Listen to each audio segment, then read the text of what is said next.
Hello student, তোমরা কেমন আছো? আশা করি তোমরা সবাই ভালো আছো। প্রতাপ একাডেমি কোচিং পরিবারে তোমাদেরকে সকলকেই স্বাগত। তোমরা যারা কল্যাণী ইউনিভার্সিটির আন্ডারে অল অ্যাফিলিয়েটেড কলেজগুলির মধ্যে সেকেন্ড সেমিস্টার, ফোর্থ সেমিস্টার ও সিক্স সেমিস্টারে পড়ছো, তোমরা অনেকেই আমাকে কমেন্ট করে জানতে চেয়েছিলে যে স্যার ইন্টারনাল অ্যাসেসমেন্ট টিউটোরিয়াল বা প্রজেক্ট কবে জমা নেওয়া হবে, আর আমাদের মেবি কবে থেকে এক্সাম শুরু হতে পারে। এই নিয়ে কি গুরুত্বপূর্ণ আপডেট রয়েছে কল্যাণী ইউনিভার্সিটির তরফ থেকে আজকের এই ভিডিওর মাধ্যমে এক্সপ্লেন করার চেষ্টা করবো। তাই তোমাদেরকে বলবো, চ্যানেলে নতুন হয়ে থাকলে চ্যানেলটি সাবস্ক্রাইব করে রাখো, পাশে থাকা বেল আইকনে প্রেস করে অল নোটিফিকেশান কিন্তু অন করে দেবে। যখনই আমি নতুন কোনো ভিডিও আপলোড করব সবার আগে তোমাদের কাছে পৌঁছে যাবে। প্রথমেই আসে সিক্স সেমিস্টারের ক্ষেত্রে। তোমরা যারা সিক্স সেমিস্টারে পড়ছো, ইন্টারনাল অ্যাসেসমেন্ট হওয়ার সম্ভাবনা রয়েছে মে মাস নাগাদ। তবে তোমাদেরকে বলবো, কলেজে স্যার কিংবা ম্যাডামদের কাছে তোমরা কিন্তু জিজ্ঞাসা করে নেবে কবে তোমাদের ইন্টারনাল অ্যাসেসমেন্ট কিংবা টিউটোরিয়াল বা প্রজেক্ট নেওয়া হবে।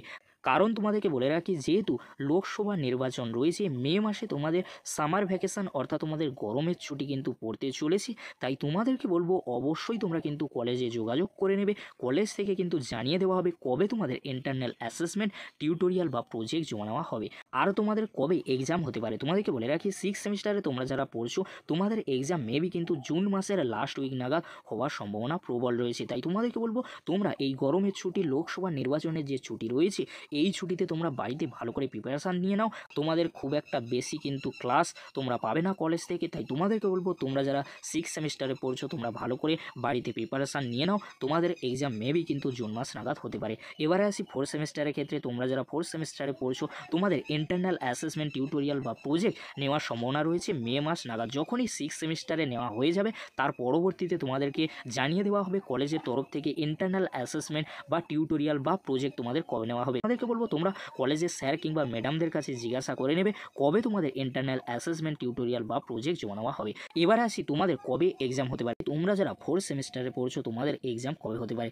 দেখো, যখনই সিক্স সেমিস্টারে এক্সাম হয়ে যাবে, তার পরবর্তীতে অর্থাৎ তোমাদের এক উইক কিংবা 2 উইক আফটার কিন্তু তোমাদের এক্সাম শুরু হবে। তাই তোমাদেরকে বলবো, সিক্স সেমিস্টারের জন্য তোমাদেরকে ওয়েট করতে হবে। সিক্স সেমিস্টারে এক্সাম হয়ে যাওয়ার পরে 1 থেকে 2 উইক আফটার তোমাদের কিন্তু এক্সাম শুরু হবে। তাই তোমরা এই ছুটির মধ্যে অবশ্যই ভালো করে প্রিপারেশান নিয়ে নাও, কারণ তোমাদের হাতে খুব একটা বেশি সময় থাকবে না। তোমরা যারা ফোর্থ সেমিস্টারে পড়ছো, তোমাদের এক্সাম মেবি কিন্তু জুলাই মাসের সেকেন্ড উইক থেকে হওয়ার সম্ভাবনা রয়েছে। তোমরা জোর কদমে কিন্তু বাড়িতে প্রিপারেশান নিয়ে নাও।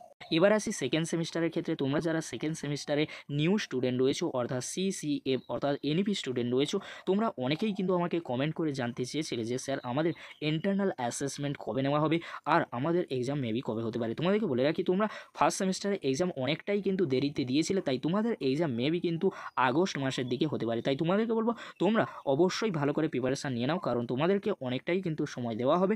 ফোর্থ সেমিস্টার ও সিক্স সেমিস্টারে এক্সাম হয়ে যাওয়ার পরে তার পরবর্তীতে তোমাদের এক্সাম শুরু হবে। সেই জন্যই তোমাদেরকে বলবো, তোমরা ভালো করে বাড়িতে প্রিপারেশান নিয়ে নাও, কারণ তোমাদের এক্সাম মেবি কিন্তু আগস্ট মাসের দিকে হওয়ার সম্ভাবনা রয়েছে। আজকের যদি এই ভিডিওর মাধ্যমে তোমাদেরকে হেল্প করে থাকে, অবশ্যই কিন্তু লাইক, কমেন্ট, শেয়ার ও সাবস্ক্রাইব করতে বলবে না, আর বন্ধুদের মাঝে বেশি বেশি করে শেয়ার করে দিও। আজকের এতটুকু। পরবর্তীতে তোমাদের জন্য খুব তাড়াতাড়ি পরবর্তী আপডেট নিয়ে ফিরছি। ভিডিওটি দেখার জন্য তোমাদেরকে অসংখ্য ধন্যবাদ।